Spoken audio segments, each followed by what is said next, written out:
सैलाब में तबाह होने वाली सड़कों और पुलों को ताहाल मुकम्मल तौर पर बहाल न किया जा सका। बह जाने वाली सड़कों और पुलों पर कब तामीर और मुरम्मत का काम शुरू किया जाएगा, मजीद तफसीलात जान लेते हैं दुनिया न्यूज़ के नुमाइंदे ज़ीशान काका खेल से। जी ज़ीशान, आगाह कीजिएगा।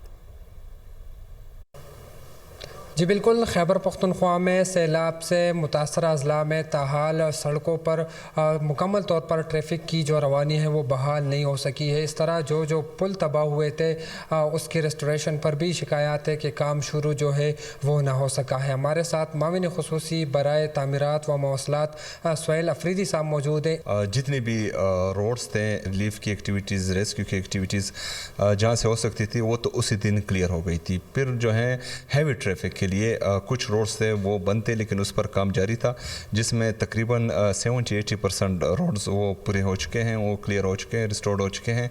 और बाकी पर जो है काम शुरू है। जहाँ पर पुल ब्रिजेस बह गए हैं वहाँ पर अल्टरनेट रूट हम दे चुके हैं। तकरीबन हमारा 1000 किलोमीटर से ज़्यादा रोड्स जो हैं वो डैमेज हो चुके हैं। जी, जैसा कि आपने सुना कि ओवरऑल सूबे में 70 से 80% सड़कें जो है वो बहाल हो गई है आर्जी तौर पर, जबकि मज़ीद पर भी काम जारी है। जी।